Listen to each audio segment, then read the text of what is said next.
So we will negate the visual input and then we will check. Yeah, the information should come from proprioception, not from his visual input. Okay. So this we should not forget in this case, in the HSMN case, and also even in the Friedreich's ataxia. And there was some, this for the Rombergs, some say it is positive, some say it is negative. But I can say strongly it will be positive in Friedreich's ataxia. For this case, it depends. So the other things you will see, the downgoing plantars, and also the absence of incoordination in the upper limb, he will be fine, and you don't see nystagmus and other things, right? So take overall and then decide about the case. What about the lower limb? Will they be able to do coordination in the lower limb, these patients? See, coordination and all is a function of cerebellum. In Yes. both these cases, cerebellum is unaffected. No, in So- Friedreich's ataxia. Yeah. Friedreich ataxia, cerebellum can be affected. Can be Can be yes. affected. Can be affected. No, it But not- affects. It affects. It affects the In all cases. corticospinal tract, cerebellum, and the, yes, in all cases. Degeneration of cerebellum, corticospinal tract, and the sensory. I read it now But from I don't think Mrcpch. it's not in the same time balance, you know, so it might not be like all together. No. So that's why in some- Cerebellum is affected in Friedreich's ataxia, but not in HMSN. This is what I'm telling. Because of that, the Bambi's case is going up. The reason behind Bambi's case is what my concept was to differentiate my concept was ataxia telangiectasia, it badly affects the cerebellum. Friedreich's ataxia, it rarely affects, like it doesn't minutely affect the cerebellum. Cerebellar So you'll signs get in Friedreich's ataxia. You will have like nystagmus, this dysmetria, dysdiadochokinesia, everything will be there. And also this Rombergs will be positive. Okay, no problem. The next is yeah, that is ataxia. Let's see. Let's read about it and then talk, okay? Because we have the case after Duchenne's, I think there is Friedreich's ataxia somewhere. No problem. We will go to ataxia and read. Let's finish now. Only one page is there and then we will go. So Samuel is 8 years old boy who is able to walk with the aid of walking frame and foot orthosis. So always observe the surroundings for walking frame and foot orthosis. He has wide based gait and an exaggerated lumbar lordosis. So always check the spine from the side. For lordosis and kyphosis, you will check from the side, okay? So wide based gait and exaggerated lumbar lordosis. His calves are hypertrophied. On examination of the peripheral nervous system, it is apparent that he has positive Gower's sign and reduced muscle bulk of his thighs. There is weakness of his hip flexors. There is absent knee jerk, but brisk ankle jerks. I would like to examine his back for scoliosis. So in على كلام محمود وحسن كسر كسر.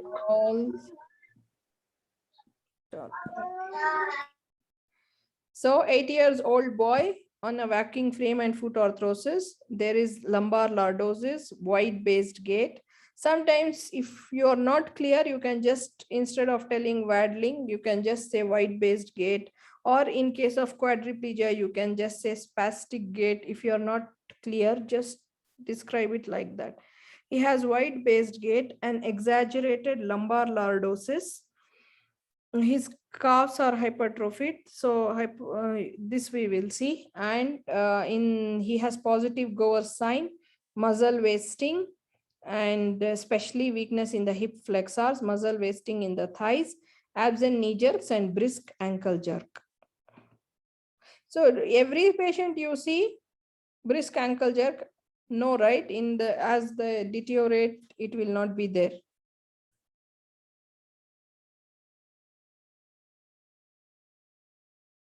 So the diagnosis of Duchenne's muscular, how do you confirm the diagnosis? What is the differential diagnosis and what is the prognosis? Commonest disabling neuromuscular disorder of childhood.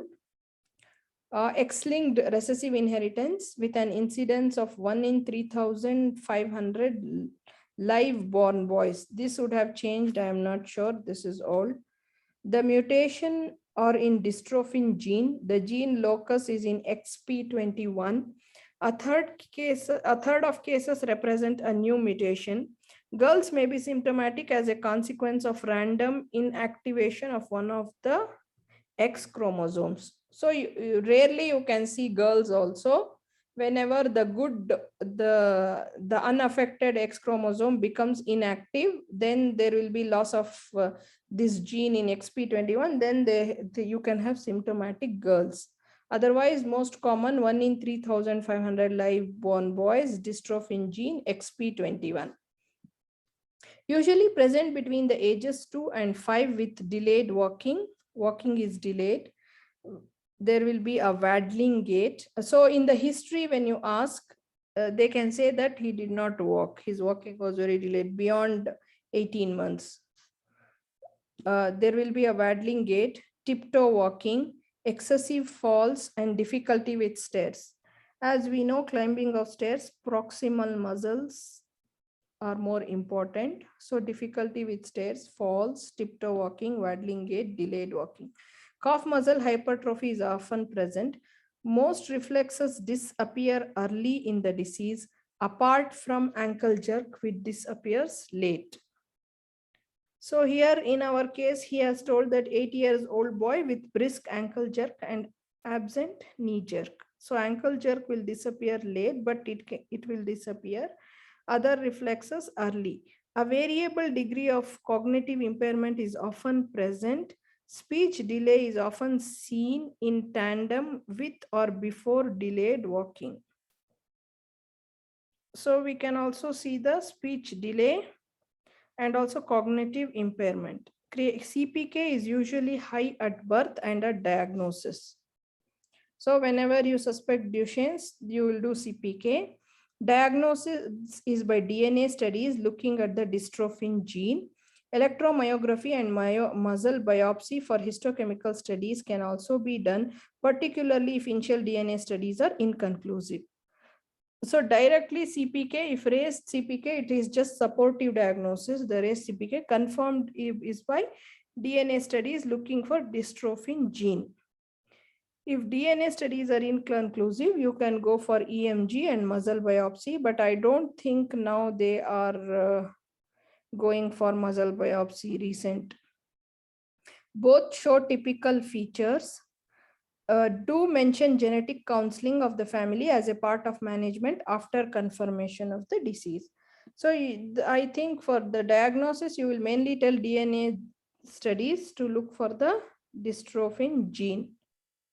Anyone recently watched? No, this is only like we have to mention exam, EMG and DNA.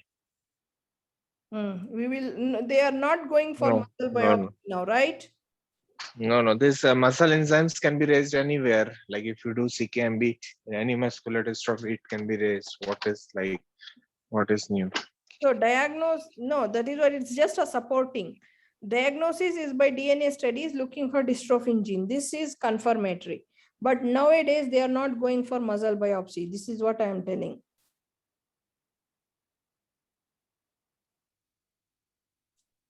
Anyone wants to tell anything? Yeah, yes, they are not going for muscle biopsy, but we can tell a CPK as a screening. Yeah, CPK we will tell definitely. We can tell for definitive diagnosis, DNA studies for dystrophin gene. I don't know about electromyography. Yes, we have to. Yeah, EMG is for all myopathy. You can tell EMG. All neuropathy, you have to see NCV. It's important. Nerve conduction. Okay. Yeah. CKMB, EMG, all for all muscles. Okay. Yes. So muscle biopsy, let's not tell. Muscle biopsy to be yes, to confirm the diagnosis. But nowadays But they are nowadays, yeah, not doing this muscle biopsy. It's been replaced by this genetics. yeah, because they want to avoid invasive. Even in celiac disease, as we said, if it is more than 10 times the IgA, TTG, and the this anti-EMA is positive, endomysial antibodies, they will not do.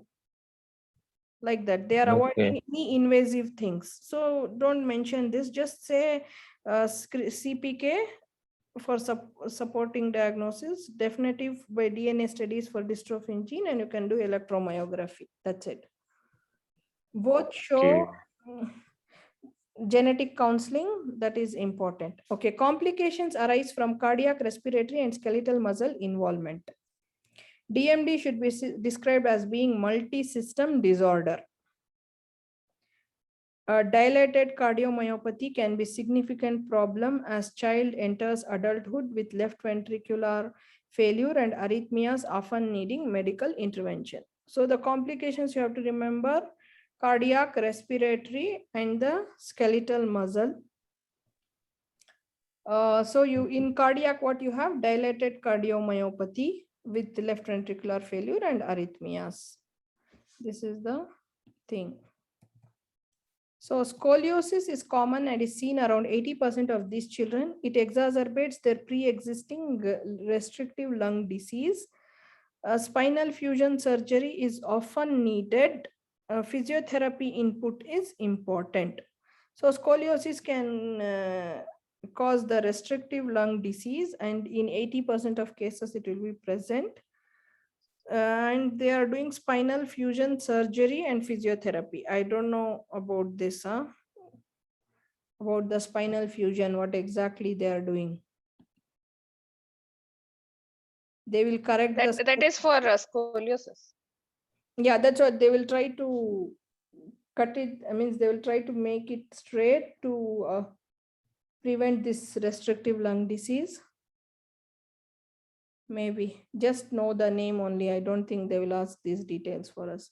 These children lose their ability to walk unaided by 7 to 12 years. So wheelchair has to be checked.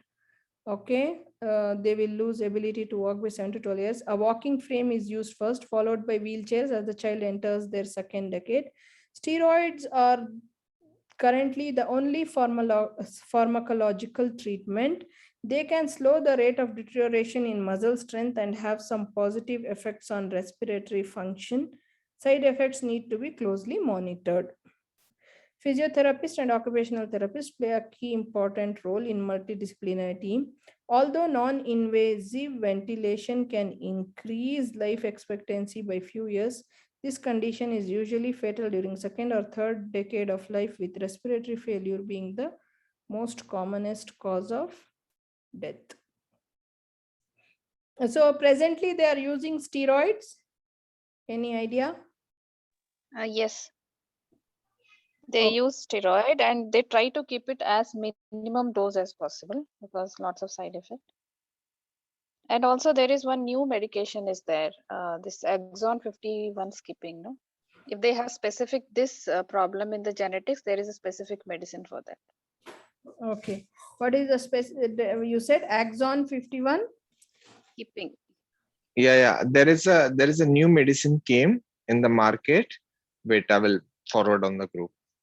Okay, I don't remember the name. but Etaplitsan something. Very Yeah, Yes, yes. etaplitsan. Two drugs came. Yeah. It is very costly, very costly. So no, because in all the stations except communication, they are asking DD and management, everything. Even in clinical station. Yeah, this is etiplirsen and ataluren. I don't know how to Okay, pronounce. just forward in the group, okay? I'll forward here in the chat. Okay.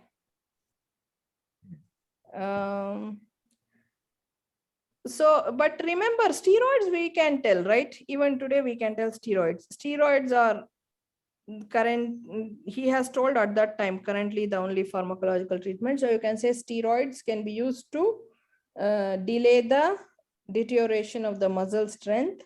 and have some good effects on the respiration, but still we have to monitor the side effects. Physiotherapy, occupational therapy, we all know. The main cause of death will be respiratory failure. So non-invasive ventilation can increase the life expectancy. So mainly for the investigations, remember CK, genetic testing, and electromyography.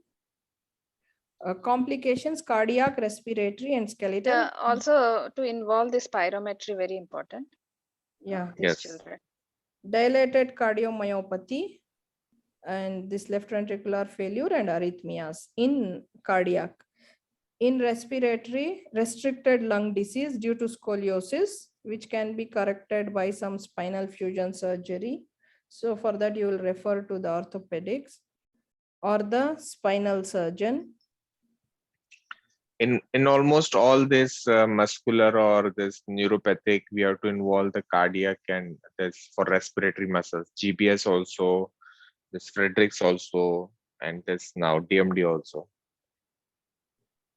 Cardiac and respiratory, because even Yes. they all will have, Muscles. even will have scoliosis, right? Muscles, yes, yes.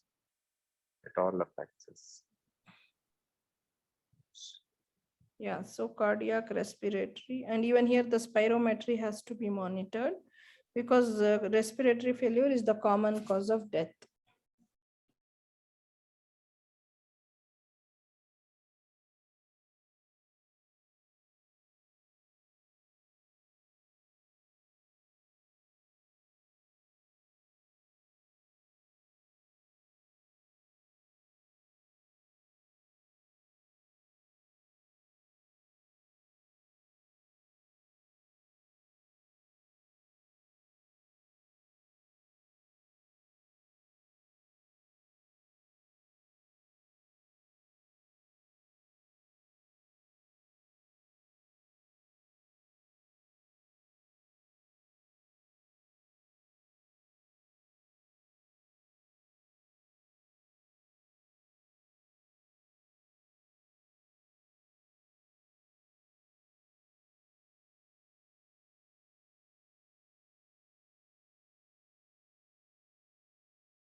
Subacute.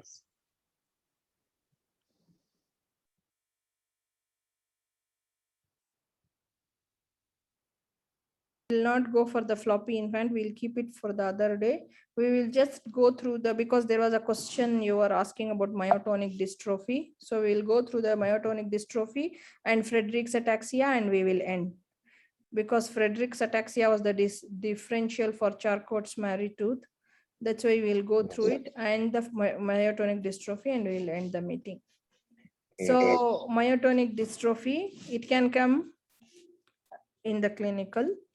Myotonia is a failure of muscle to relax after contraction. So they will have problem in relaxation after contraction. Myotonic dystrophy is an autosomal dominant condition that shows genetic anticipation. So genetic anticipation, everyone knows, right? As the generation goes, the severity increases because the triple repeat of the gene is expanded. Okay. So myotonic dystrophy is failure of muscles to relax after contraction, autosomal dominant, shows genetic anticipation, and chromosome number 19. The gene has been isolated on chromosome number 19, and the involvement of geneticists is essential as extended family needs advising. The condition is characterized by progressive myotonic weakness, particularly affecting face, jaws, neck, and distal muscles. This you have to remember. Okay, distal muscles is important here. So face, so you will have expressionless mask-like face and upturned V-shaped mouth, and sometimes the saliva will be drooling because the child will keep the mouth open with inverted lips. The condition is characterized by progressive myotonic weakness, particularly face, jaws, neck, and distal muscles. The early presentation is hypotonic floppy infant. So in the child, they can present as floppy infant, that is congenital myotonic dystrophy. The clue is mother, who is likely to have relatively expressionless immobile face and myotonia, failure to relax when you shake her hand. Yes. Hello? Hello?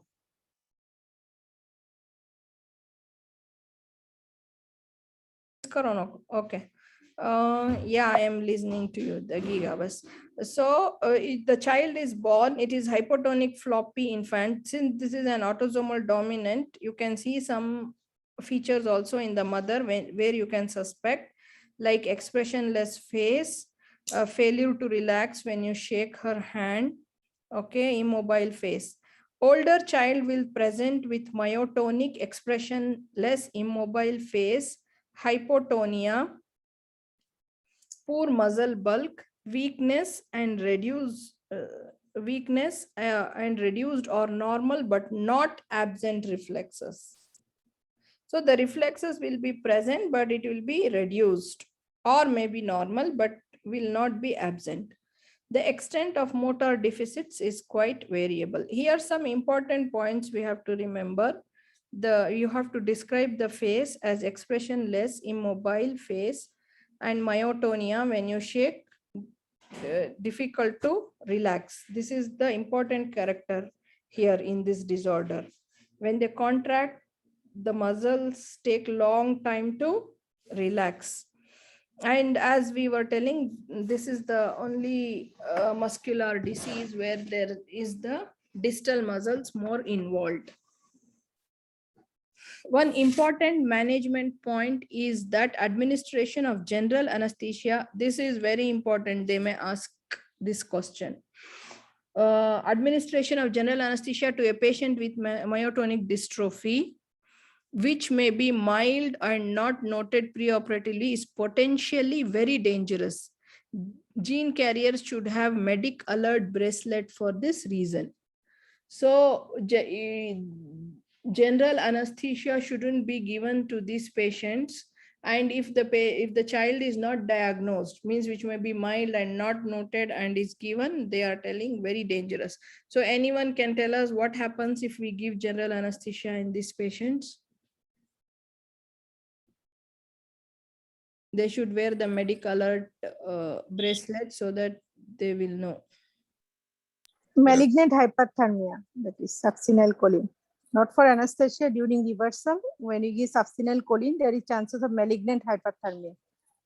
Because, you know, the muscles are very active in this case.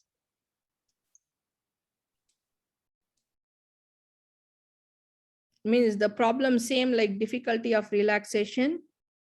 No, Yes. no, malignant hyperthermia occurs after giving the drug succinylcholine. Yeah, Means, during reversal. Okay, so we have to be very careful. If the child has myotonic dystrophy, he has to wear this medic alert bracelet, and general anesthesia should be avoided because of the dangerous hazards. Okay, so you said malignant hyperthermia from succinylcholine. I will go and check. There is often a history of reduced in congenital myotonic dystrophy. There is often history of reduced fetal movements. The infant is floppy from birth, myotonia presenting later. Floppy is the character you can see. There is facial diplegia with a triangular faces. There are often respiratory problems after birth. Association in infancy include talibs and also hip problems. The most severe form presenting in the neonatal period has a mortality of 75% in the first year. In majority of cases, it is the mother who is affected, but it can be father. Genetic testing is available. So always you have to look at the mother who will be accompanying him, because this is autosomal dominant and there is genetic anticipation. Chromosome is 19 and difficult once the muscles contract, difficult to relax. And for general anesthesia, they should be very careful because it's dangerous, and medical alert should be wearing. These are the important points. Anyone wants to add from any new recent things can add before we go to the next case. Cataract also present in these cases, right? I don't know about the Yeah, they are prone for cataract, even diabetes. myotonic dystrophy. Yeah, Hmm.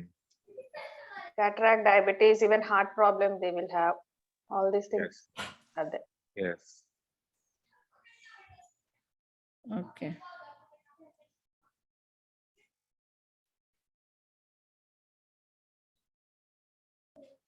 So we are going for Frederick's ataxia now. Peter is well-looking 12 years old boy who on walking has ataxic gait. He is Romberg's positive. He has pes cavus of his feet, upgoing plantar response and absent ankle jerks. The diagnosis is Frederick's ataxia. I would also like to examine his cardiovascular system.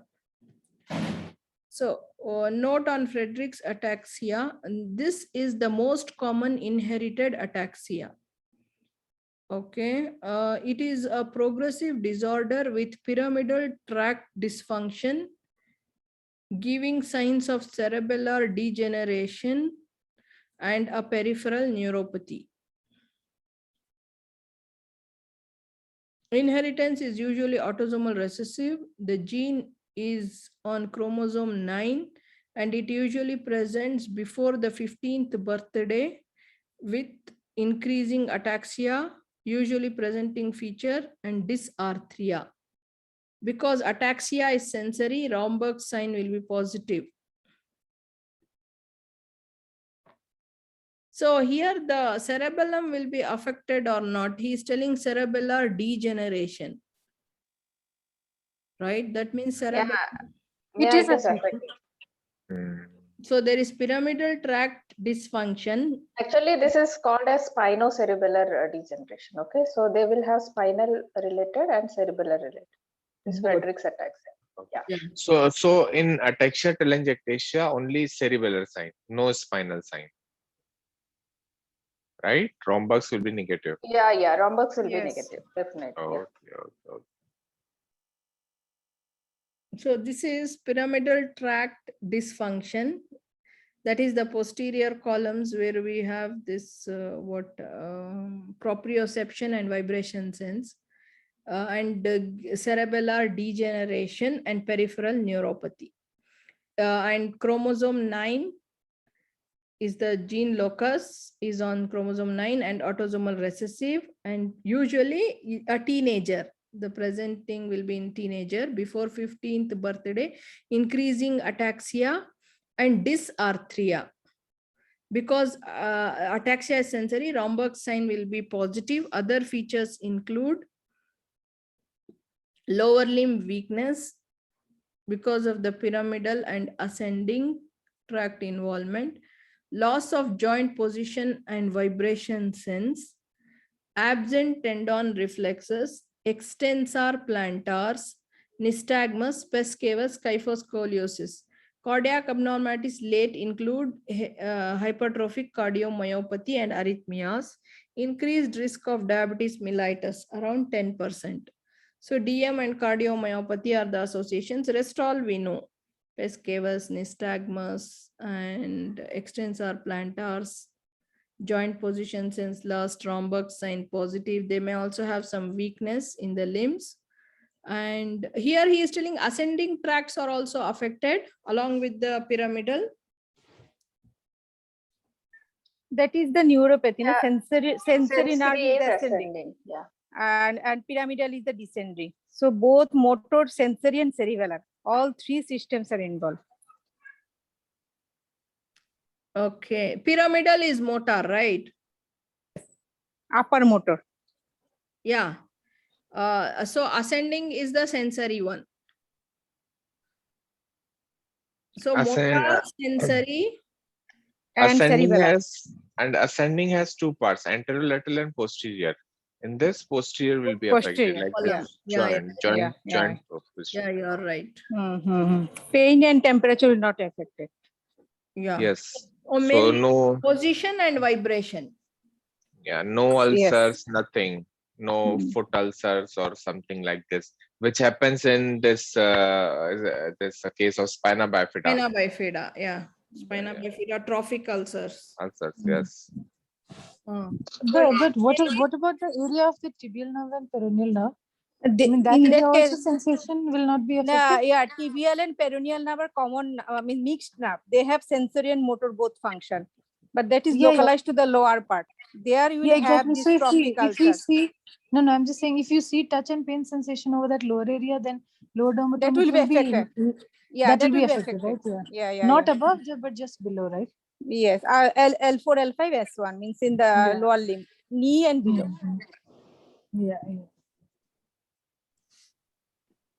Okay. So workup, if diagnosed, if disease is suspected, includes nerve conduction studies, genetic counseling, testing, and ECG.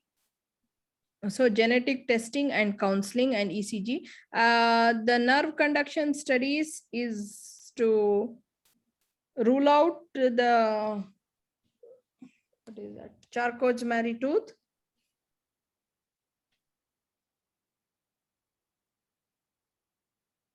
No, nerve conduction is for any peripheral neuropathy you have to do. Okay, here again it's delayed because the affection of the post, right? And also the pyramidal tract.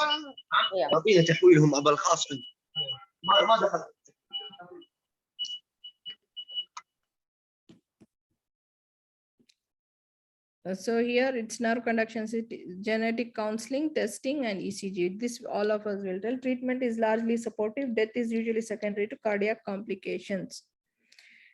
Tip: in an older child with ataxia plus positive Ramberg signs, upgoing plantars, think of Friedreich's ataxia. But usually in children with involvement of cerebellum who have a tendency to fall with open eyes, performing Romberg's becomes difficult, right? These children sometimes, if the cerebellum, since the cerebellum is also involved, they may have the tendency to fall down with open eyes itself, and they may not stand with legs together. They prefer to stand with the broad legs. At that time, what you will do? You cannot perform Romberg's.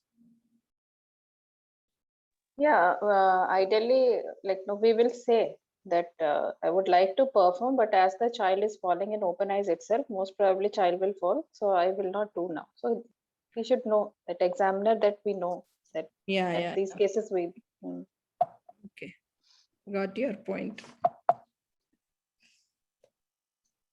Okay, so I think today we covered so many neuromuscular cases, that is the lower motor neuron. Even Friedreich's also can have this vision and hearing problem. They have usually optic atrophy.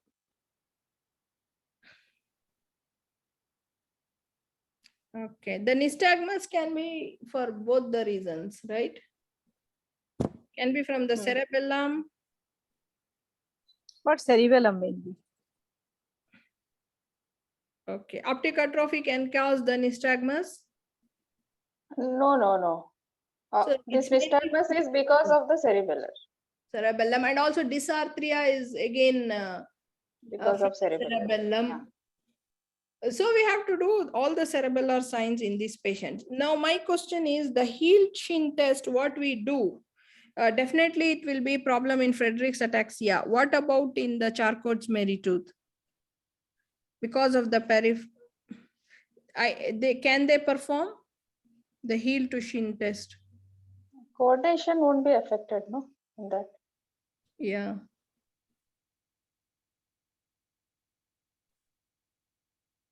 Any ataxia, we should complete cerebellar examination, even if we think Friedreich's or any ataxia. That's important. Yeah, so when we see that by the gate it is ataxic and we did the heel shin test, if the even though the command is lower limb examination, definitely there will be hypotonia, hyporeflexia, and also the power can be maybe 4 or something. But when the child is not able to do coordination, then we will ask the examiner that we will do upper limb examination. Since you are thinking of cerebellar lesion, you can start directly with coordination, I believe, because of the Yeah, time. lower limb, actually coordination is a part of lower limb examination. We should do. Yeah, For all case lower limb suppose examination. see, you I am telling you, suppose your command is lower limb. In lower limb, you did everything. Like you check the tone, power, reflex. When you did coordination, the child was not able to do. Then you suspect that this child has cerebellar problem. So when you go to upper limb, if you ask the examiner that I would like to check the upper limb, what is the main important thing you would like to check? No, we will tell once the lower limb finish that I would like to complete with the other cerebellar sites. Okay. Yeah. And if they say yes, we'll go for like. Yeah, we for will that. observe nystagmus. Obviously, if it is there, you will look the child, you will get to know. And so when you talk to the child, you will get to know in the beginning about. Yeah. Mainly, you will check for the dysmetria and dysdiadochokinesia. Yeah. Yeah, in the hands. Okay. So I think we will end. Next time we will see, we will go for the floppy infant because it will be a video case, the floppy infants.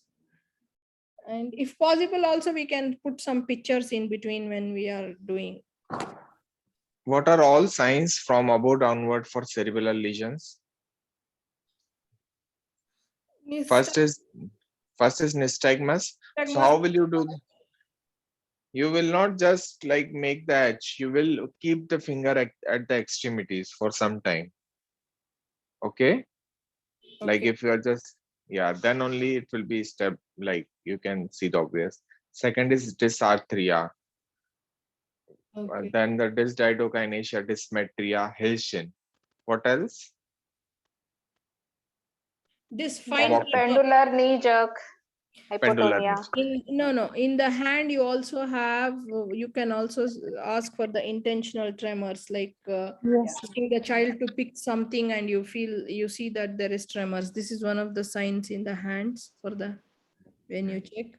And as you said, in the lower limbs, heel shin test, and there will be pendular knee jerk. What is the meaning of I don't know what, like what is pendulum? Like pendulum, you will see the movement of the. This in the YouTube and see. Yeah. Regarding Like plantars in cerebellar lesion. Regarding the plantars in cerebellum. Normal. It will be downwards only if it is cerebellar. Yes. Only in Frederick's we can get this. What is the reason in Frederick's it is up? Because UMN involvement, no? We read now, pyramidal tract. Pyramidal tracts. Okay. Yes, because these tracts are arising from cortex, not from cerebellum. Okay. Okay. Yes. So because of the pyramidal tract involvement, okay. But in other cerebellar cases, like maybe ataxia telangiectasia or the post-infectious downgoing ataxia or cerebral ataxia due to tumor operated or presence of tumor, you will have CP and all, you will get upgoing. Because it's a UMN, because it affects the cortex.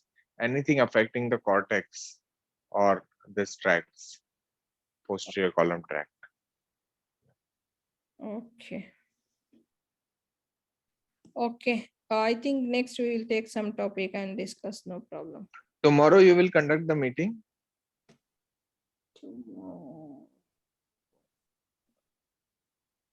Maybe after 7 p.m. I am not sure. If I conduct, I will just message.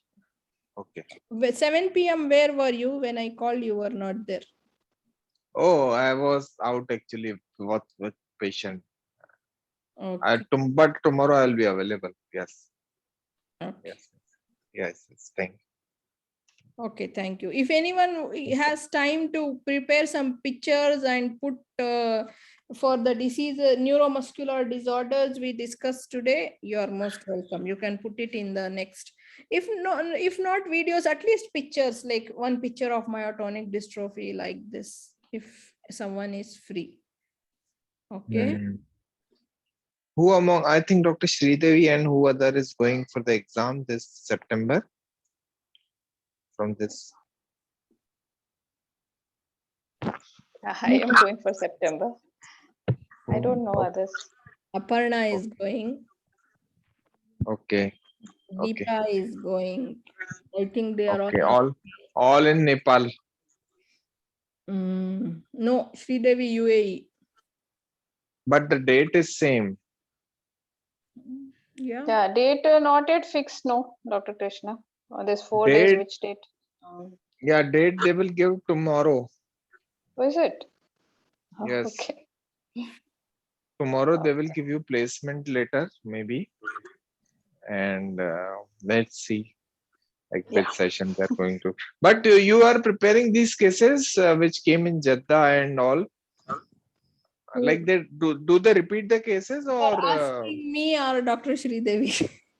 doctor whosoever knows, doesn't matter. Yeah. Actually, ideally, we should do the old cases. Huh? These all cases were repeat case, Jeddah cases. That I'm sure. So they All may means repeat. all, except that non-accidental injury as a history, not as a clinical. But I think all other cases almost it's a repetition. Because you know in India also last time when they held the exam, they conduct 2 days exam, something like this, and many cases they put repeated like this. Okay, you were saying about those 4 days. This Jeddah exam actually they repeated. I think the first day or second day here history they repeated in third day something like clinical. I think one case. Otherwise there is no repetition in 3 days. Only morning, But evening, same cases, but they gave. morning, evening, same cases they give. Yeah, Okay. all same. No But change. not on the second day or third day like this. Third day there was one case which was repeated, which came in the second or first day. That what is that? Delayed puberty case. It came in 2 days. Other cases are different. Okay. Okay, fine. Okay, then thank you very much. Okay. Okay. Yeah. Yeah.